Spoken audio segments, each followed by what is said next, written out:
बिस्मिल्लाहिर्रहमानिर्रहीम अस्सलामु अलैकुम। मैं दीनी मिसाल में खुश आमदीद करता हूँ। मेरी आज की इस वीडियो का मौजू है दिल की बीमारी के लिए हजूर सल्लल्लाहु अलैहि वसल्लम का बताया हुआ नुस्खा।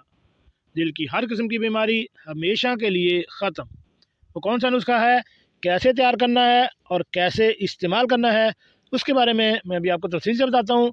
तो शुरू करते हैं आज की वीडियो। यानी आज हम आपको ऐसा अमल जो आप सल्लल्लाहु अलैहि वसल्लम को का बताया हुआ है, जो हार्ट अटैक के मरीज़ों के लिए पेश करता हूँ। दिल की बीमारी, दिल की धड़कन तेज़ हो, दिल यूँ महसूस हो कि डूब रहा है, इसके लिए एक मुजर्रब अमल है। फातेरान हज़रत साद बिन वक्कास रज़ी अल्लाह ताला अन्हु फरमाते हैं कि मैं बीमार हो गया और आप सल्लल्लाहु अलैहि वसल्लम मेरी इयादत के लिए तशरीफ़ लाए। मेरे दोनों कंधों के दरमियान अपना दस्ते मुबारक रखा तो वो फरमाते हैं कि मैंने सीने में ठंडक महसूस की। अल्लाह ताला हम तमाम मुसलमानों को आप सल्लल्लाहु अलैहि वसल्लम से सच्ची मोहब्बत और अकीदत नसीब फरमाए।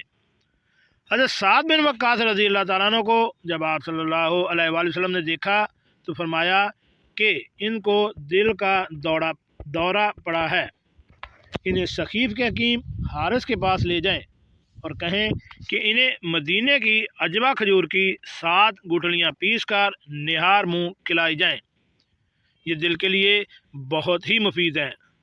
7 दाने अजवा खजूर बारीक पीस गुठली समेत निहार मुँह खाने से और मुसलसल 11 दिन ये अमल दोहराने से आपका दिल के तमाम किस्म के मसाइल इंशाअल्लाह ठीक हो जाएंगे। बहुत ही आसान नुस्खा है, ये आप ख़ुद भी घर में तैयार कर सकते हैं। और अगर आपकी फैमिली में या अगर आप ख़ुद दिल के मरीज़ हैं तो उनको इस्तेमाल करें, इंशाअल्लाह आप इससे 100% रिज़ल्ट महसूस करेंगे। जी नाज़रीन, कैसे लगी आज की मेरी ये मालूमाती वीडियो? ऐसी मालूमाती वीडियो हासिल करने के लिए मेरे इस चैनल दीनी मसाइल को